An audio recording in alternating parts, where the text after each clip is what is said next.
मेरा नाम है अभय और आप सुन रहे हैं मुंशी प्रेमचंद की कहानी अमृत। मेरी उठती जवानी थी जब मेरा दिल दर्द के मज़े से परिचित हुआ। कुछ दिनों तक शायरी का अभ्यास करता रहा और धीरे धीरे इस शौक़ ने तल्लीनता का रूप ले लिया।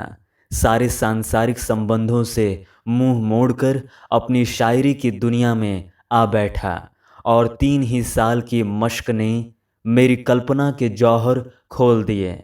कभी कभी मेरी शायरी उस्तादों के मशहूर कलाम से टक्कर खा जाती थी। मेरे कलम ने किसी उस्ताद के सामने सर नहीं झुकाया। मेरी कल्पना एक अपने आप बढ़ने वाली पौधे की तरह छंद और पिंगल की कैदों से आज़ाद बढ़ती रही और मेरे कलाम का ढंग बिल्कुल निराला था। मैंने अपनी शायरी को फ़ारस से बाहर निकालकर यूरोप तक पहुंचाया। ये मेरा अपना रंग था।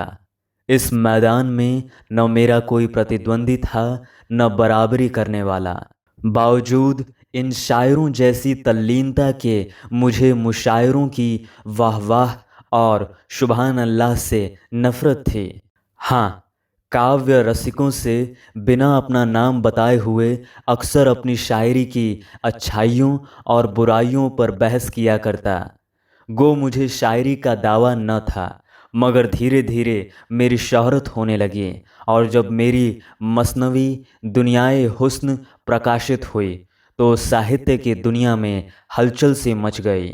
पुराने शायरों ने काव्य मर्मज्ञों की प्रशंसा कृपणता में पोथे रंग दिए हैं, मगर मेरा अनुभव इसके बिल्कुल विपरीत था। मुझे कभी कभी ये ख्याल सताया करता कि मेरे कद्रदानों की ये उदारता दूसरे कवियों की लेखनी की दरिद्रता का प्रमाण है। ये ख्याल हौसला तोड़ने वाला था। बहरहाल जो कुछ हुआ, दुनियाए हुस्न ने मुझे शायरी का बादशाह बना दिया। मेरा नाम हर एक जवान पर था, मेरी चर्चा हर एक अखबार में थी। शोहरत अपने साथ दौलत भी लाई। मुझे दिन रात शेरों शायरी के अलावा और कोई काम न था। अक्सर बैठे बैठे रातें गुजर जाती और जब कोई चुभता हुआ शेर कलम से निकल जाता तो मैं खुशी के मारे उछल पड़ता। मैं अब तक शादी ब्याह की कैदों से आज़ाद था। यूँ कहिए कि मैं उसके उन मज़ों से अपरिचित था जिनमें गम की तलखी भी है और खुशी की नमकीनी भी।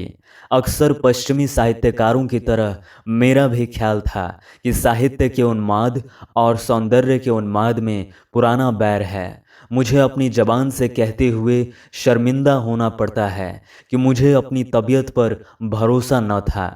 जब कभी मेरी आंखों में कोई मोहिनी सूरत खूब जाती तो मेरे दिल दिमाग पर एक पागलपन सा छा जाता।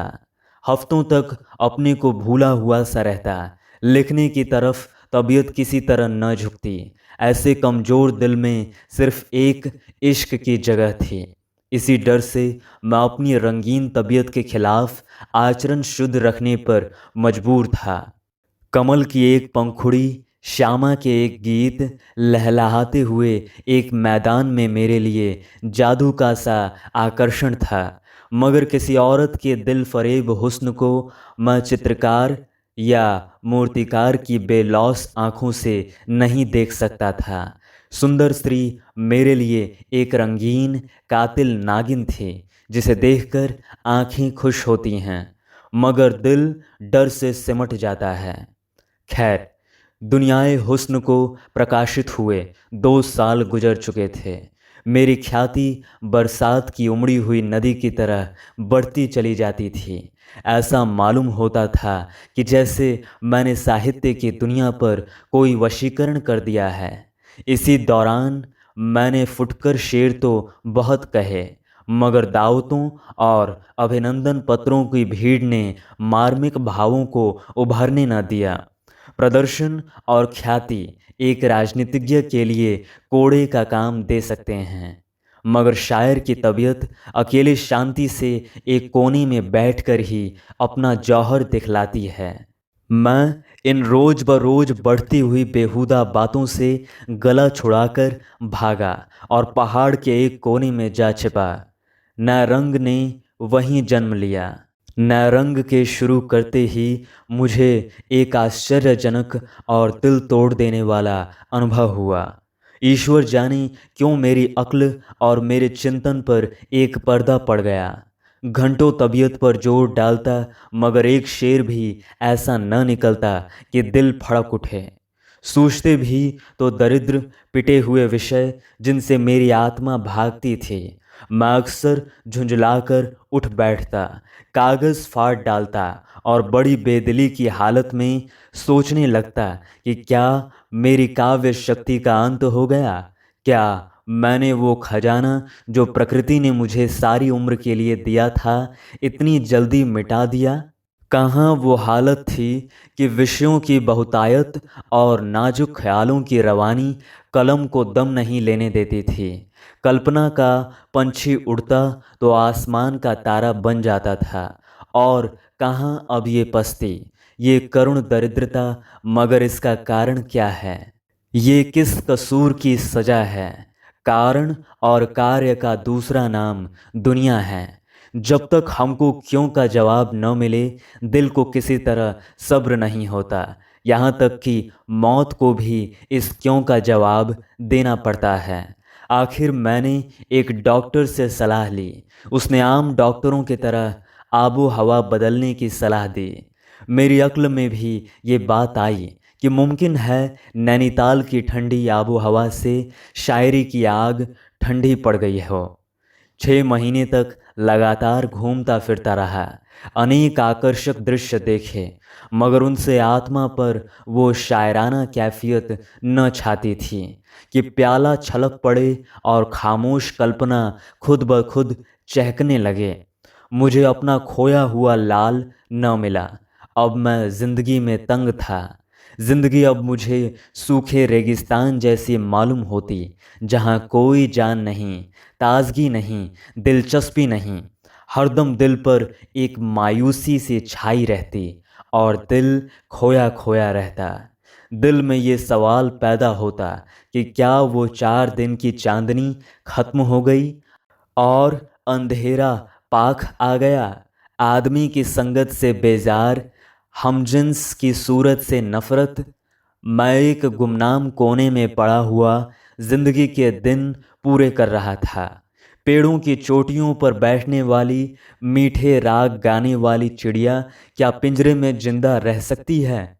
मुमकिन है कि वो दाना खाए, पानी पिए, मगर उसकी इस जिंदगी और मौत में कोई फर्क नहीं है। आखिर जब मुझे अपनी शायरी के लौटने की कोई उम्मीद न रही, तो मेरे दिल में ये इरादा पक्का हो गया कि अब मेरे लिए शायरी की दुनिया में मर जाना ही बेहतर होगा। मुर्दा तो हूँ ही, इस हालत में अपने को जिंदा समझना बेवकूफ़ी है। आखिर मैंने एक रोज़ कुछ दैनिक पत्रों को अपने मरने की खबर दे दी। उसके छपते ही मुल्क में कोहराम मच गया, एक तहलका पड़ गया। उस वक्त मुझे अपनी लोकप्रियता का अंदाज़ा हुआ। ये आम पुकार थी कि शायरी की दुनिया की किश्ती मझधार में डूब गई। शायरी की महफिल उखड़ गई। पत्र पत्रिकाओं में मेरे जीवन चरित्र प्रकाशित हुए, जिनको पढ़कर मुझे उनके एडिटरों की आविष्कार बुद्धि का कायल होना पड़ा। न तो मैं किसी रईस का बेटा था और न मैंने रईसी की मसनद छोड़कर फ़कीरी अख्तियार की थी।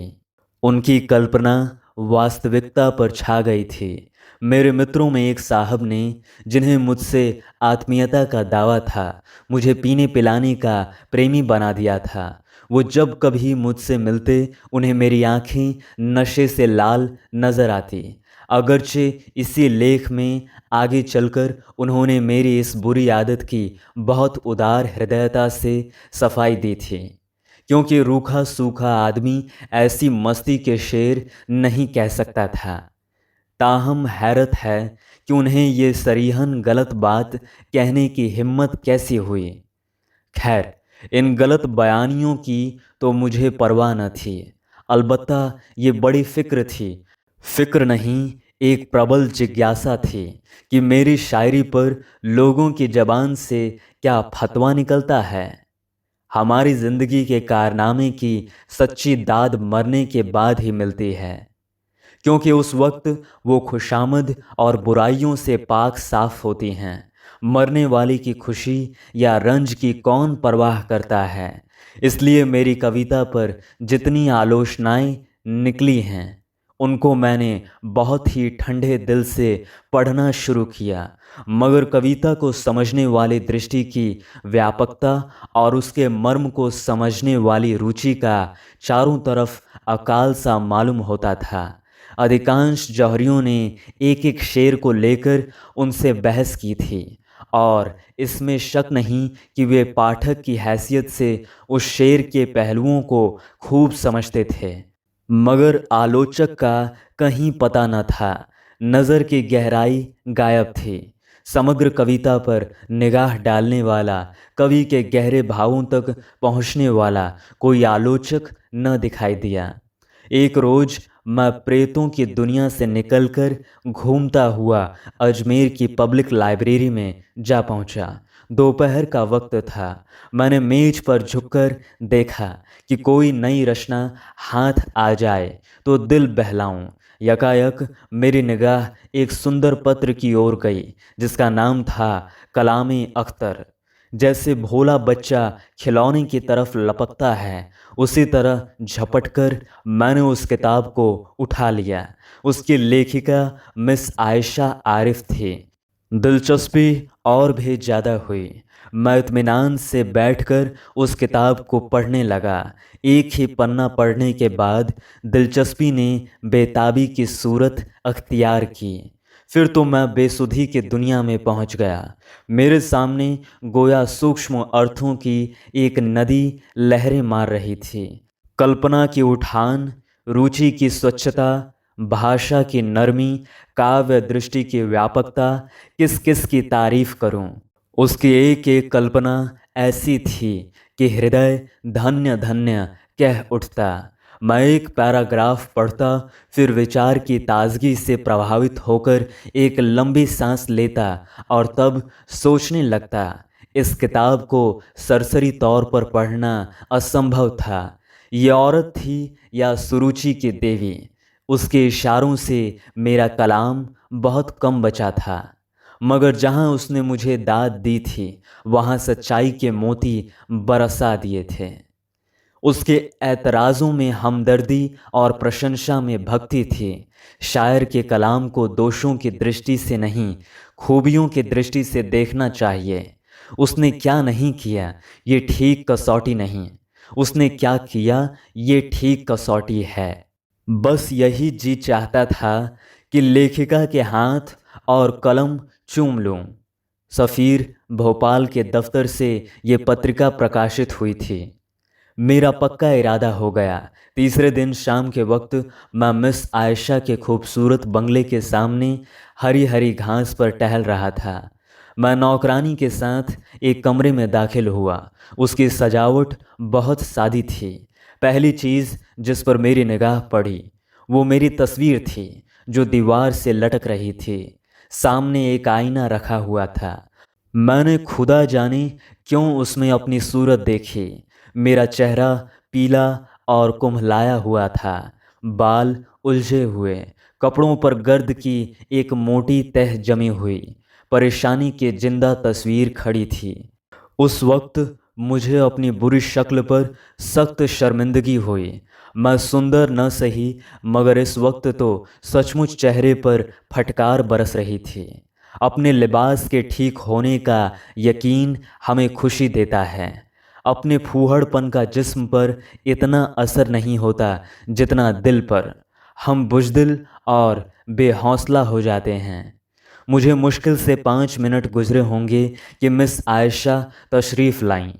सांवला रंग था, चेहरा एक गंभीर घुलावट से चमक रहा था। बड़ी बड़ी नरगीसी आँखों से सदाचार की, संस्कृति की रोशनी झलकती थी। कद मझोले से कुछ कम, अंग प्रत्यंग छरहरे सुथरे, ऐसी हल्की फुल्की कि जैसे प्रकृति ने उसे इस भौतिक संसार के लिए नहीं, किसी काल्पनिक संसार के लिए सिरजा है। कोई चित्रकार कला की उससे अच्छी तस्वीर नहीं खींच सकता था। मिस आयशा ने मेरी तरफ दबी निगाहों से देखा, मगर देखते देखते उसकी गर्दन झुक गई और उसके गालों पर लाज की एक हल्की सी परछाई नाचती हुई मालूम हुई। जमीन से उठकर उसकी आंखें मेरी तस्वीर की तरफ गई और फिर सामने पर्दे की तरफ जा पहुंची। शायद उसकी आड़ में छिपना चाहती थी। मिस आयशा ने मेरी तरफ दबी निगाहों से देखकर पूछा, आप स्वर्गीय अख्तर के दोस्तों में हैं? मैंने सर नीचा किए हुए जवाब दिया, मैं ही बदनसीब अख्तर हूँ। आयशा एक बेखुदी के आलम में कुर्सी पर से उठ खड़ी हुई और मेरी तरफ हैरत से देखकर बोली, दुनियाए हुस्न के लिखने वाले, अंधविश्वास के सिवा और किसने इस दुनिया से चले जाने वाले को देखा है? आयशा ने मेरी तरफ कई बार शक से भरी हुई निगाहों से देखा। उनमें अब शर्म और हया की जगह के बजाय हैरत समाई हुई थी। मेरे कब्र से निकलकर भागने का तो उसे यकीन आ ही नहीं सकता था। शायद वो मुझे दीवाना समझ रही थी। उसने दिल में फैसला किया कि ये आदमी मरहूम शायर का कोई करीबी अजीज़ है। शक्ल जिस तरह मिल रही थी वो दोनों के एक खानदान के होने का सबूत थी। मुमकिन है कि भाई हो, इस अचानक सदमे से पागल हो गया हो। शायद उसने मेरी किताब देखी होगी और हाल पूछने के लिए चला आया। अचानक उसे ख्याल गुजरा कि किसी ने अखबारों को मेरे मरने की झूठी खबर दे दी हो और मुझे उस खबर को काटने का मौका न मिला हो। इस ख्याल से उसकी उलझन दूर हुई। बोली, अखबारों में आपके बारे में एक निहायत मनहूस खबर छप गई थी। मैंने जवाब दिया, वो खबर सही थी। अगर पहले आयशा को मेरे दीवानेपन में कुछ शक था तो वो दूर हो गया। आखिर मैंने थोड़े लफ्ज़ों में अपनी दास्तान सुनाई और जब उसको यकीन हो गया कि दुनियाए हुस्न का लिखने वाला अख्तर अपने इंसानी चोले में है तो उसके चेहरे पर खुशी की एक हल्की सुर्खी दिखाई दी और ये हल्का रंग बहुत जल्द खुददारी और रूप गर्व के शोक रंग से मिलकर कुछ का कुछ हो गया। गालिबन वो शर्मिंदा थी कि क्यों उसने अपनी कद्रदानी को हद से बाहर जाने दिया। कुछ देर की शर्मीली खामोशी के बाद उसने कहा, मुझे अफसोस है कि आपको ऐसी मनहूस खबर निकालने की ज़रूरत हुई। मैंने जोश में भरकर जवाब दिया, आपके कलम के ज़बान से दाद पाने की कोई सूरत न थी। इस तनकीद के लिए मैं ऐसी ऐसी कई मौतें मर सकता था। मेरे इस बेधड़क अंदाज ने आयशा की ज़बान को भी शिष्टाचार और संकोच की कैद से आज़ाद किया। मुस्कुराकर बोली, मुझे बनावट पसंद नहीं है, डॉक्टरों ने कुछ बतलाया नहीं। उसकी इस मुस्कुराहट ने मुझे दिल्लगी करने पर आमादा किया। बोला, अब मसीह के सिवा इस मर्ज़ का इलाज और किसी के हाथ से नहीं हो सकता। आयशा इशारा समझ गई, हंसकर बोली, मसीह चौथे आसमान पर रहते हैं। मेरी हिम्मत ने अब और कदम बढ़ाया। रूहों की दुनिया से चौथा आसमान बहुत दूर नहीं है। आयशा के खिले हुए चेहरे से संजीदगी और अजनबियत का हल्का रंग उड़ गया। ताहम मेरे इन बेधड़क इशारों को हद से बढ़ते देखकर उसे मेरी ज़बान पर रोक लगाने के लिए किसी कदर खुददारी बरतनी पड़ी। जब मैं कोई घंटे भर के बाद उस कमरे से निकला तो बजाय इसके कि वो मेरी तरफ अपनी अंग्रेज़ी तहजीब के मुताबिक हाथ बढ़ाए, उसने चोरी चोरी मेरी तरफ देखा। फैला हुआ पानी जब सिमटकर किसी जगह से निकलता है तो उसका बहाव बहुत तेज़ और ताकत कई गुना ज़्यादा हो जाती है। आयशा की उन निगाहों में असमत की तासीर थी। उनमें दिल मुस्कुराता था और जज्बा नाचता था। आह, उनमें मेरे लिए दावत का एक पुरजोश पैगाम भरा हुआ था।